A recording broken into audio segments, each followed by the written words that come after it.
وہ تو پتہ نہیں کیا کیا کہتے رہتے ہیں، لیکن جو ان کا ایک اپنا نظام ہے، اگرچہ وہ بھی پتہ نہیں پیچھے کیا کیا ظلمات بعضھا فوق بعض ہے، لیکن پھر بھی جہاں کہیں کسی مین روڈ پہ چڑھیں گے تو آگے ناکا لگا ہوا ہے، ضرور چیکنگ میں آئیں گے۔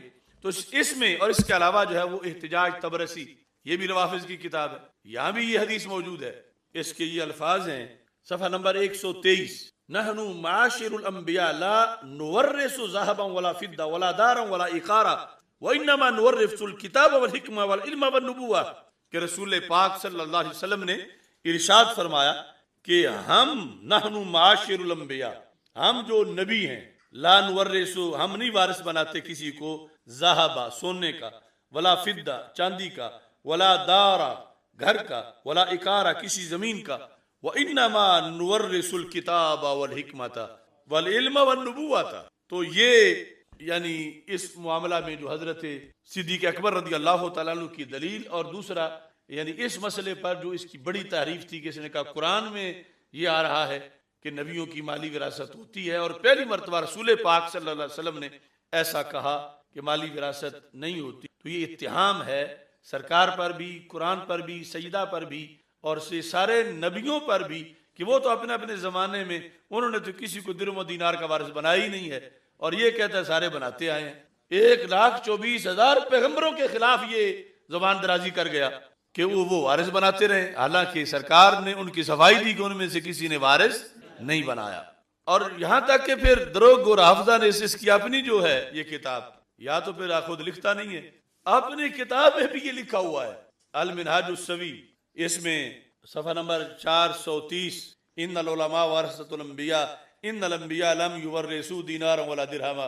اب سوچنا ہے اگر بندہ اصل خود ترجمہ کیا ہوتا یا خود لکھی ہوتی تو کم از کم وہ یہ بولتے ہوئے سوچتا تو صحیح کہ میں اپنی کتاب میں تجھے لکھ چکا ہوں کہ کسی نبی نے بھی درہم و دینار کا کسی کو وارث نہیں بنایا، اور میں بول یہ رہا ہوں کہ قرآن تو کہتا ہے کہ نبی جو ہے وہ وارث بناتے آئے ہیں مال کے، درہم و دینار کے، تاند نہیں تانی ساری اس طرح دی۔ تو اس پر اب یہ نفس مسئلہ، اس کی بھی تھوڑی سی وضاحت۔ تو نفس مسئلہ جو ہے یعنی اجتہاد، سیدہ پاک رضی اللہ تعالی عنہا نے کویسچن نہیں کیا تھا، مطالبہ کیا تھا، دعویٰ کیا تھا، ان کا ایک نظریہ تھا، ان کی دلیلیں تھیں، لیکن وہ دلیل نہیں جو رافضی بناتے ہیں اور جو طاہر القادری بنا رہا ہے ارث مالی والی۔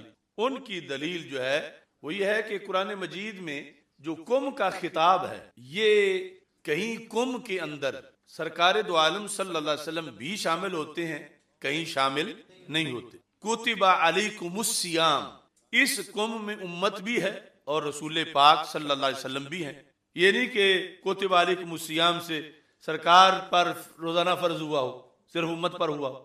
یا ایھا الذین آمنوا کتب علیکم الصیام کما کتب علی الذین من قبلکم، تو مگر وَاعْلَمُوا أَنَّ فِيكُمْ رسول اللہ، فیکم جب سرکار کا علیحدہ ذکر ہے رسول اللہ کا، تو اب اس کم میں سرکار کا ذکر، تو دو طرح کے کم ہیں، قوم نہیں کم، کشک والا کاف، کہیں سرکار بھی شامل ہوتے ہیں، کہیں سرکار اس خطاب میں شامل۔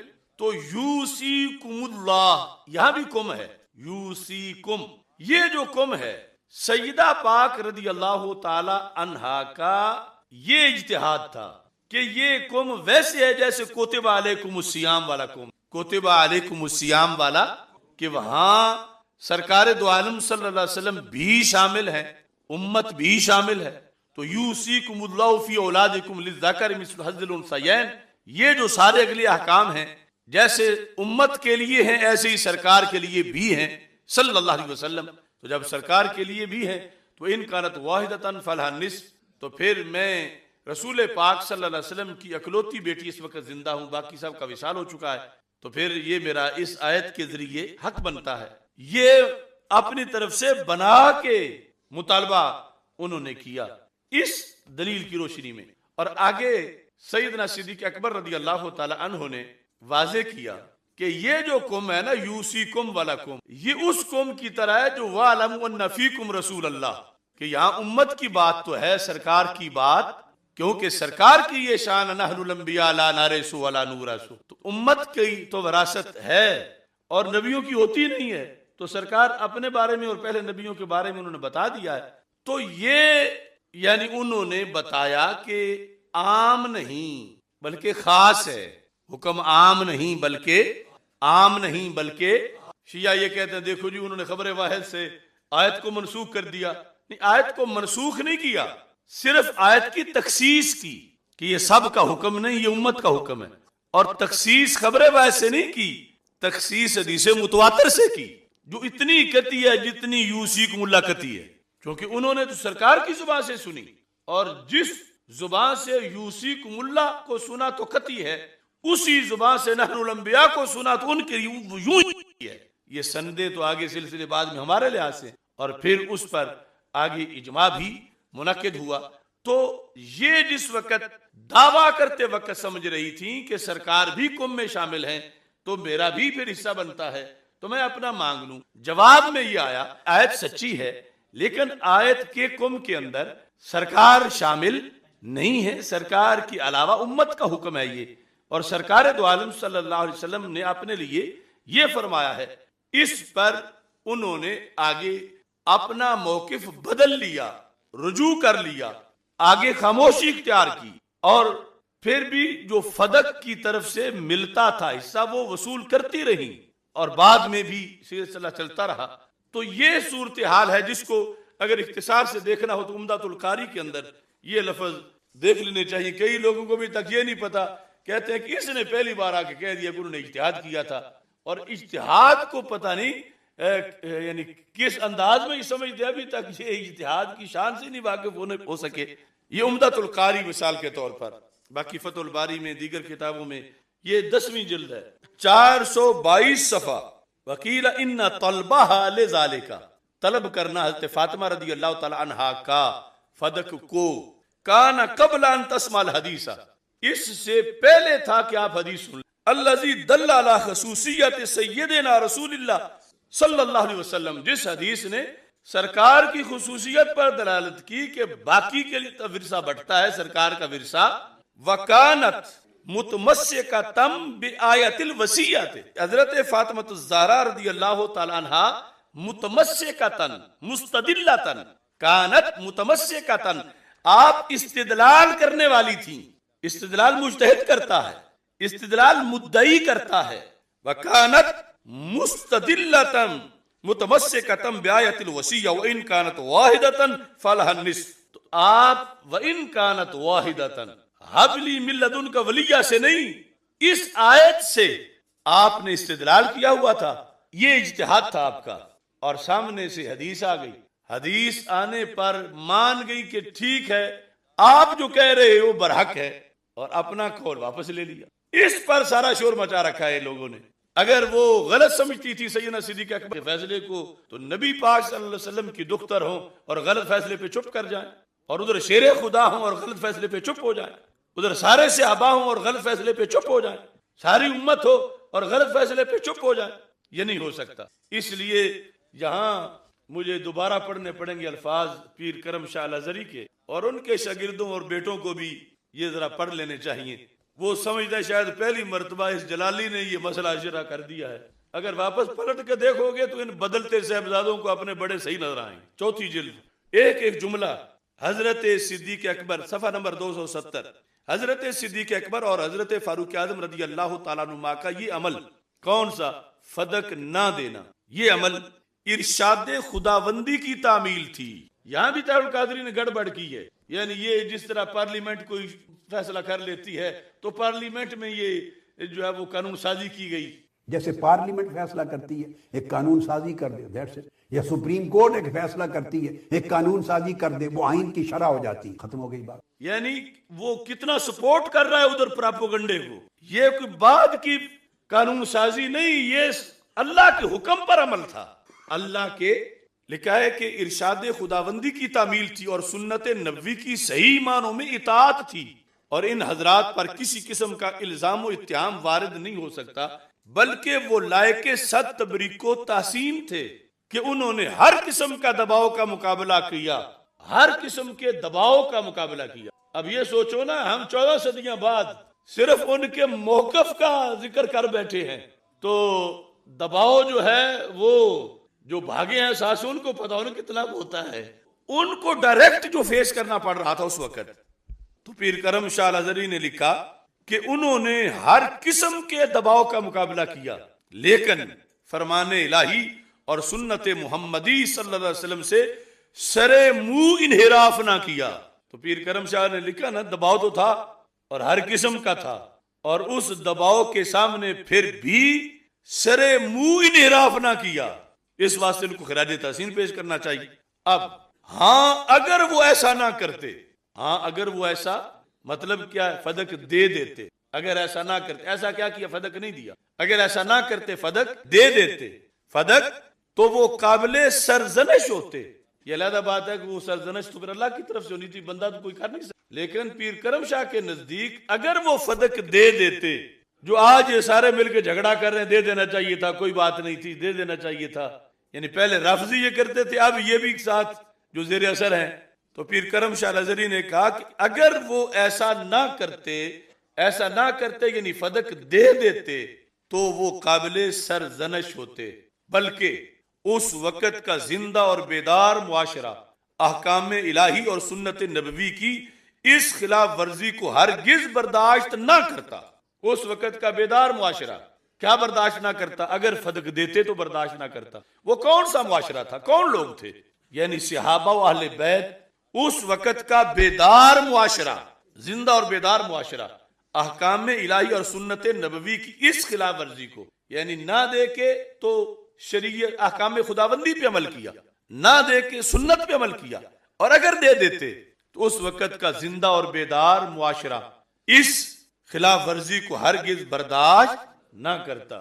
اب یعنی دیکھو محمود رضوی صاحب کو دیکھو، پیر میر علی شاہ صاحب کو دیکھو، ان کو دیکھو، آج یہ صاحبزادے اس طرح کے بعد والے، اب ان سب نے بس جلالی کو دے دیا ہے، اور کل پھر ملتے رہیں گے ہاتھ۔ آج اگر بھاگ گئے ہیں سارے جلالی کو چھوڑ کر اکیلے، کہ یہ جو کچھ بڑوں نے کہا تھا ہم نہیں کہتے، بالکل نہیں، ہم نہیں ہے، یہ جلالی کہتا ہے، تو جو میں کہتا ہوں پھر کل مت رونا، آج بھی وقت ہے، واپس آ جاؤ مسلک کے جھنڈے کے نیچے، اور ابھی دن تھوڑے ہی رہ گئے ہیں، ان سب کو ایک ایک کر کے یہ جتنے ہیں، اور دن ان کے تھوڑے رہ گئے ہیں۔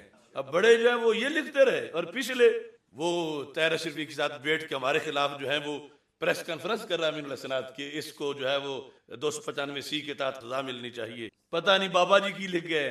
اب یہاں پر یہ بات جب لکھی ابن قتیبہ نے، تو ابن قتیبہ نے اس کو اس انداز میں لکھا تعویل و مختلف الحدیث کے اندر، اسی اجتہاد والے مسئلے کے لحاظ سے، اما منازعۃ فاطمہ ابا بکر رضی اللہ تعالیٰ عنہ فی میراث نبی صلی اللہ علیہ وسلم فلیس بمنکر، یہ کوئی بری بات تو نہیں ہے۔ کس نے لکھا؟ ابن قتیبہ نے، 265 صفحے پہ، لأنها لم تعلم ما قاله رسول اللہ صلی اللہ علیہ وسلم وظنت انها ترثه كما يرث الاولاد اباهم فلما اخبرها بقوله كفت، فرمایا پہلے ان کا موقف تھا، وہ جانتی نہیں تھی، ایک موقف کے مطابق، دوسرے کے مطابق وہ سمجھتی تھی کہ باقی میں ورثہ نہیں ہے، اس میں شاید ہو سکتا ہے۔ فلما اخبرها بقوله كفت، یہ ہے رجوع کہ جب حضرت صدیق اکبر رضی اللہ تعالی عنہ نے فرما دیا نحن الانبیاء کفت، دوبارہ یہ بات نہیں کی کہ میرا بھی حصہ ہے، مجھے وراثت دو۔ اگر صحیح بات نہیں تو کفت کیوں ہے؟ اگر کفت ہے تو خلاف کفت کیا تھا؟ کفت پھر باز آ گئیں، پھر چپ کر گئیں، تو اس بنیاد پر یعنی وہ دیکھ لیا کہ ان کا موقف جو ہے وہ اس انداز میں بالکل واضح، اور اپنے اجتہاد سے پھر رجوع کر لیا، جس سے انہوں نے رجوع کر لیا مقابل کو برحق سمجھتے ہوئے، اس کے لحاظ سے انہیں آج تک دلیل نہیں کہ کس نے لکھا ہے، کس انداز میں لکھا ہے۔ اور ساتھ یہ بھی اس میں بتانا چاہتا ہوں کہ اجتہاد والا جو مسئلہ ہے، اس میں بھی یعنی اس کی طاہر القادری کی سب سے بڑی فساد اور خرابی اس کی طرف سے ہے۔ اب یہ جو گفتگو ہے اس میں پھر وہ لوگوں کے ذہن میں ڈال رہا ہے، تو جس خطا یعنی اجتہادی خطا کا صدور تم نے نبیوں سے مانا ہوا ہے، اگر وہ غیر نبی سے اس کا صدور ہوا تو اس میں بچنے بچانے والی کیا بات ہے؟ یعنی اب بھی اس تقریر میں وہی واردات کرتا رہا ہے کہ جیسے خطا کا کہہ کے پتہ نہیں کون سا کفر کر دیا گیا ہے۔ اصل میں یہ دھندا یعنی شیعوں کا سرایت کرتے کرتے ان تک جس وقت یہ بیان کرتے رہے کہ سید عائشہ صدیقہ رضی اللہ تعالی عنہا حضرت مولا علی رضی اللہ تعالیٰ عنہ کے مقابلے میں جب تھیں تو خطا پر تھیں. حضرت امیر معاویہ رضی اللہ تعالیٰ عنہ مولا علی رضی اللہ تعالیٰ عنہ کے مقابلے میں خطا پر تھے. ان مسائل میں انہوں نے اس وقت روافض کے زیر اثر آ کر اس خطا کو ایک عیب بنا کے پیش کی, اس خطا کو ایک گناہ بنا کے پیش کی, اس خطا کو ایک باطل بنا کے پیش کیا. حالانکہ وہ خطا تو تھی, باطل نہیں تھا. وہ خطا تو تھی, گناہ نہیں تھا. وہ خطا تو تھی, عیب نہیں تھا. وہ خطا تو تھی مگر جھوٹ نہیں تھا. وہ خطا تو تھی مگر اس پر ملامت کرنا ان کو جائز نہیں تھا. اور یہ سب کچھ کرتے رہے. خطا کا قول اہل سنت سے لے لیا اور خطا پر آگے تان کرنا یہ روافض سے لے لیا اور مکس کر کے 35-40 سال یہ لوگ بیان کرتے رہے. اگر اس وقت انہوں نے انصاف کیا ہوتا تو بتاتے اما عائشہ صدیقہ ام المومنین رضی اللہ تعالی عنہا مولا علی رضی اللہ تعالیٰ عنہ حق پر تھے مگر وہ حق اجتہادی تھا, اور خطا عائشہ صدیقہ رضی اللہ تعالیٰ عنہ کی وہ اجتہادی تھی. اس خطا میں وہ گناہگار نہیں تھی. اس میں ان پر ملامت نہ کی جائے, اس میں ان پر تان نہ کیا جائے, اس خطا میں ان کی طرف جھوٹ کی نسبت نہ کی جائے, کفر و شرک کی نسبت نہ کی جائے, فسق کی نسبت نہ کی جائے, بلکہ وہ پھر بھی ایک ثواب والی ہیں.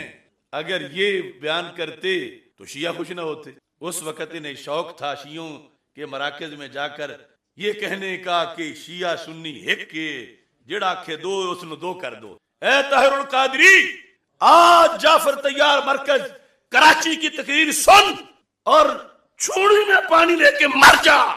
ان جگہوں پہ تو سنیوں کو چھوڑ کے آیا ہے اور تو نے کہا ہے کہ ایک ہیں. آج تیرے اندر ایمان رتی جو ہوتی تو بولتا ان کے خلاف, جو اللہ کو بھونکے ہیں, قرآن کو بھونکے ہیں, صحابہ کو بھونکے ہیں, سرکار کی شہزادیوں کو بھونکے ہیں, اور تم منہ بنا کے بیٹھے ہو. یاد کرو جب تم نے کہا تھا جو یہ کہے کہ دو ہے اس کو دو کر دو, تو یہ تیرے ہے, تو ان کا ہے. یہ جو بھونک رہے ہیں دن رات صحابہ کو, اب بتا کہ تو نے کتنا بڑا جرم کیا جب سنیوں کو پکڑ کے لے کے تو ان کے امام مرکزوں میں لے گیا. آج بول اور بول کے کہہ کہ تو نے جرم عظیم کیا.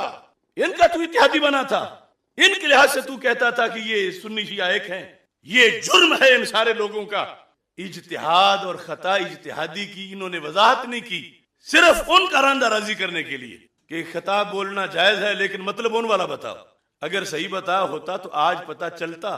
جب یہ قول ہوا تو کسی کو اضطراب نہ ہوتا کہ جب نبیوں کی طرف نسبت کی جاتی رہی اور کچھ نہیں ہوا تو یہ کیسے توہین بن جائے گی. جن کا مذہب یہ ہے انہوں نے تو کہنا ہے, ان کا تو کنویں کو مینار اور مینار کو کنواں وہ کہتے ہیں, لیکن ہمارا مذہب ہے. اس بنیاد پر میں پھر کہہ رہا ہوں سارے ٹولے کو کہ مسئلہ فدق میں دونوں جانب سچ تھا, کسی جانب بھی جھوٹ نہیں تھا, کسی جانب بھی باطل, کسی جانب بھی کفر, کسی جانب بھی فسق, دونوں جانب صدق تھا. اور کسی جانب پر بھی تان کرنا جائز, کسی کو ملامت کرنا جائز. جہاں تک حق کی بات ہے تو جو ہوتا ہے نا حق باطل کے مقابلے میں, اس پر میں کہتا ہوں دونوں جانب حق تھا. وہ حق جو باطل کے مقابلے میں ہوتا ہے, لیکن ایک ہوتا ہے حق اجتہادی, ایک ہوتا ہے حق اجتہادی اور ہے. حق اجتہادی خطا اجتہادی کے مقابلے میں ہے, اور وہ حق جو کفر کے مقابلے میں ہے وہ حق اور ہے. اگر حق کا معنی لینا ہے کہ جو کفر کے مقابلے میں ہے تو دونوں حق پر تھے, لیکن اگر حق کا معنی وہ لینا ہے جو حق اجتہادی ہوتا ہے, جو خطا اجتہادی کے مقابلے میں ہے, تو اس پر ساری امت کہتی آئی ہے کہ حضرت صدیق اکبر رضی اللہ تعالیٰ عنہ حق پر تھے, حق اجتہادی تھا, لیکن مقابلے میں بھی باطل نہیں تھا, کفر نہیں تھا, فسق نہیں تھا, جھوٹ نہیں تھا, عدل تھا. کہ اس نے یعنی اس تقریر میں بھی لفظ خطا جو جس پس منظر میں تھا اس میں استعمال نہیں کی. پھر لوگوں کو ایک ڈراوا دے رہا ہے کہ پھر تو سب خطاوار ہو جائیں گے, سب کی طرف خطا ہو جائے گی. تو میں اس کو ذرا اس کی طرف سے ہی آئینہ دکھانا چاہتا ہوں. اور پھر یہ بھی میں کہہ رہا ہوں, بار بار کہتا آ رہا ہوں کہ اہل سنت میں شمار ہونے والا ایک طبقہ ہے, نہیں شمار ہونے والا ایک طبقہ عقیدہ معصومیت میں قولن اور ہیں عملن اور ہیں. یعنی قولن یہ کہتے ہیں کہ انبیاء علیہ السلام کے سوا انسانوں میں کوئی معصوم, مگر عملن سیدہ پاک رضی اللہ تعالی عنہا کو معصومہ مانتے ہیں عملن. اب اس کا یہ چھوٹا سا کلپ جو ہے اس سے میں دکھا سکتا ہوں. اس میں کوئی خطا کہیں نہیں نہ کوئی امکان ہے، اس میں کوئی خطا کہیں نہیں نہ کوئی امکان ہے۔ اور ادھر یہ کہتا ہے جو اپنے لکھا رہا ہے کسی کو بٹھا کے کہ صرف نبی معصوم ہوتے ہیں، سوائے پیغمبر سے صحابہ کرام سے بھی غلطیاں ہو سکتی ہیں اور ہوئیں، پیغمبر سے نہیں ہوتی۔ بڑی غلطیاں بھی ہوئیں اور چھوٹی غلطیاں ہوئی بھی، یہ حد تک کہ آپس میں ان میں لڑائیاں اور جنگیں بھی ہو گئی، مقاتلے بھی ہو گئے، اس حد تک بھی بعضوں سے غلطیاں ہوئیں، مگر چونکہ نیتیں خراب نہیں تھیں اللہ نے معاف کر دیا۔ مگر غلطی کا صدور ہر ایک سے ممکن ہے۔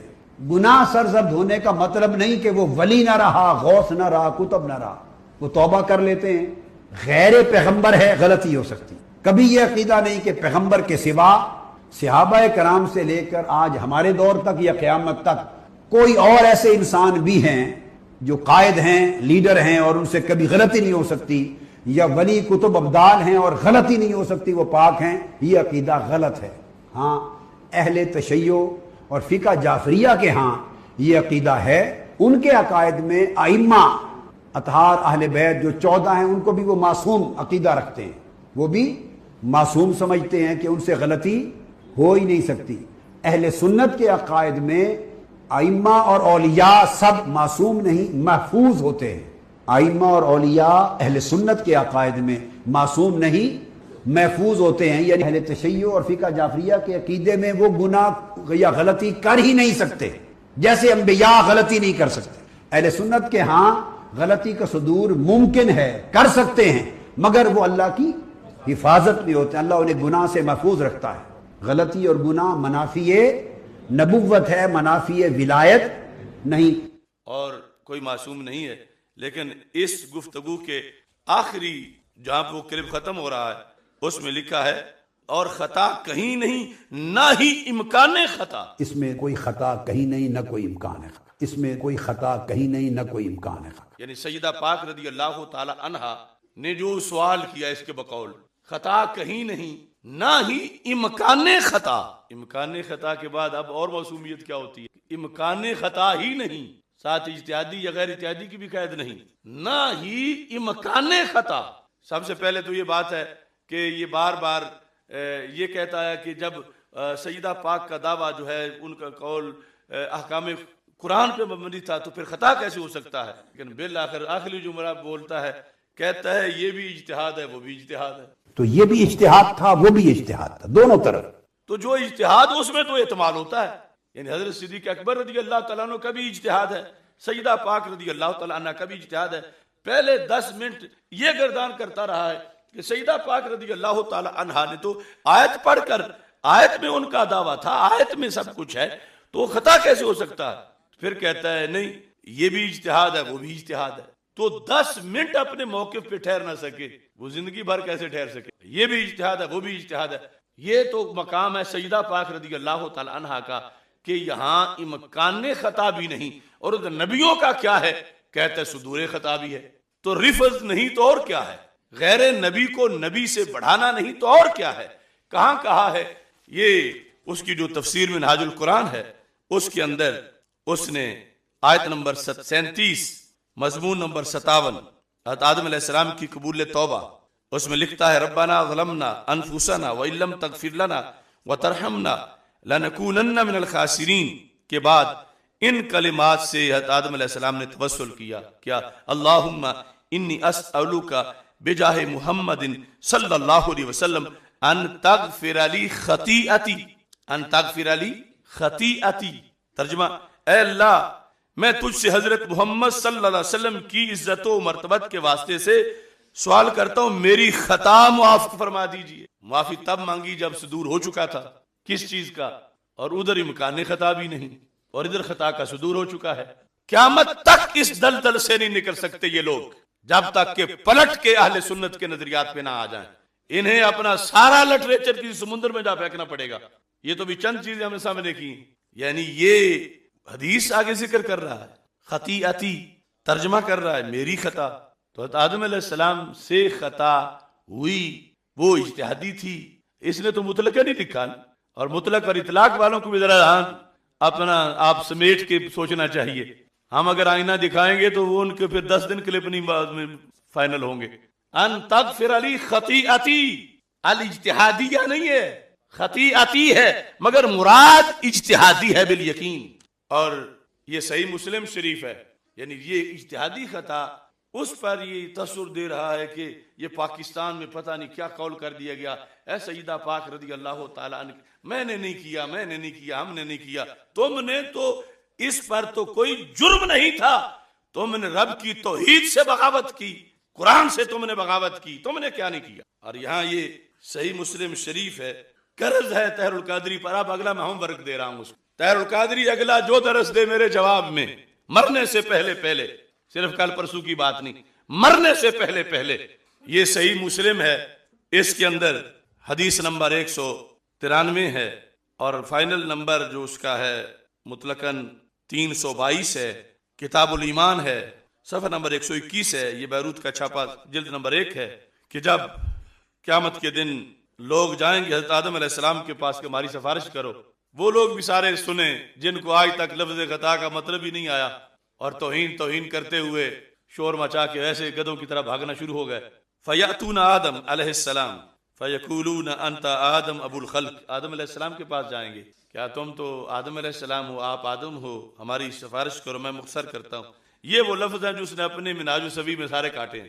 چاروں نبیوں کی گفتگو جس میں خطا کا ذکر ہے. یہاں آدم علیہ السلام کہیں گے لست ہوناکم، میں نہیں وہاں بات کر سکتا اللہ کے پاس. فَيَذْكُرُ خَطِيئَتَهُ الَّتِي أَصَابَ، تو وہ اپنی خطا کا ذکر کریں گے جو ان سے کوئی دانا کھانے والی، وہی اجتہادی. ایک نمبر. پھر فَيَأْتُونَ نُوحًا فَيَقُولُ لَسْتُ هُنَاكُمْ، وہ کہ میں بھی نہیں اللہ تعالیٰ سے آج بات کر سکتا. فَيَذْكُرُ خَطِيئَتَهُ، وہ اپنی خطیہ کا ذکر کریں گے. پھر آگے جائیں گے حضرت ابراہیم علیہ السلام کے پاس، لَسْتُ هُنَاكُمْ وَيَذْكُرُ خَطِيئَتَهُ، وہ کہیں گے میں بھی نہیں کر سکتا، وہی خطا کا ذکر کریں. پھر حضرت موسیٰ علیہ السلام کے پاس، یاتون موسیٰ علیہ السلام فَيَقُولُ لَسْتُ هُنَاكُمْ وَيَذْكُرُ خَطِيئَتَهُ. میں طاہر القادری سے پوچھتا ہوں اب بچا کون؟ اگر تمہاری رائے لی جائے تو تم رفض کو اپنے اوپر چڑھا رہے ہو، میری تو بات نہیں. مجھ پہ فتوے لگا کے فارغ ہوگے تو یہ دکھائیں گے تجھے کہ یہ تو بچا کون پیچھے.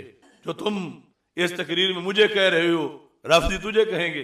کیا مسلم سے دستبردار ہو جاؤ گے؟ یہ بخاری میں بھی ہے، اس سے دستبردار ہو جاؤ گے. یہ مدارس کے علماء شیوخ الحدیث ذرا توجہ فرمائیں. اگر مطلقاً خطا اجتہادی کو بھی تم عیب بنا رہے ہو تو بچا پیچھے کون؟ عیب نہیں، اسے عیب بنا کے پیش کرنا رفض ہے. یہ عیب نہیں، یہ تو تب ہوتی ہے جب بندہ مرتبہ اجتہاد پہ قائم ہو. تو یہ ہوم ورک ہے میرا طاہر القادری کے لیے. مرنے سے پہلے یہاں خطیہ کا مطلب مجھے بتایا. مرنے سے پہلے، 1-2 دن کا ٹائم نہیں، مرنے سے پہلے. ادھر مکان امکان خطا بھی نہیں سیدہ پاک رضی اللہ تعالی عنہا کے معاملے میں، اور ادھر سب کا وقوع خطا ہے اور ہے مسلم شریف. اس کا جواب دو. اور پھر اجتہادی خطا اور غلط فہمی میں زمین و آسمان کا فرق ہے. روتا ہے کہ میں نے سیدہ یہ نہیں قول کیا. تو نے بڑا، تیرا جرم ہے کہ تو نے غلط فہمی کا قول کیا. اجتہاد والا تو نبیوں کے بارے میں بھی ہے خطا کا، اور غلط فہمی یہ سیرت رسول صلی اللہ علیہ وسلم 6 جلد. یہ طاہر القادری کو ہم ورک دے رہا ہوں. بولنا ہے تو سوچ کے بولنا، یوں نہ اٹھ بیٹھنا برچی تان کے، ذرا اپنی کتاب بھی پہچان کے. درج بالا حدیث سے واضح ہے کہ حضرت فاطمہ الزہرا رضی اللہ تعالیٰ عنہ وقتی طور پر جو معمولی سی غلط فہمی ہوئی تھی، حضرت ابوبکر صدیق رضی اللہ تعالیٰ عنہ جب ان کی عیادت کے لیے گئے تو یہ معمولی سی غلط فہمی فوری طور پر دور ہو گئی. اب بدعت الرسول والا نہیں یاد ہو، سرکار کے جگر کا ٹکڑا اور غلط فہمی ہو. کہاں ہے وہ پیر جنہیں جلالی میں تو اجتہاد کی خطا پر بھی 295 کی ضرورت ہے، اور اس کے بیرونی ویزوں کے سیر سپاٹوں کے ہوتے ہوئے وہ امین الحسنات جو ہے وہ اس میلہ مویشیوں میں کھڑا ہے اس کے ساتھ، جب اور کوئی نہیں کھڑا ہوا تھا اس کفر میں. وائے گرو اور پتہ نہیں رام جب کر رہے تھے کٹھے ہو کے لپڑ کٹے. اس مکی سے برے ہیں کہ جو گندگی کی بیٹھ گندی چوستی، ایسے لوگ جو پیسے کے دھیلے پر کفر پہ جا کے کٹھے ہو کے بیٹھ جاتے ہیں. آپ طاہر القادری یہ غلط فہمی کیوں ہوئی تجھے؟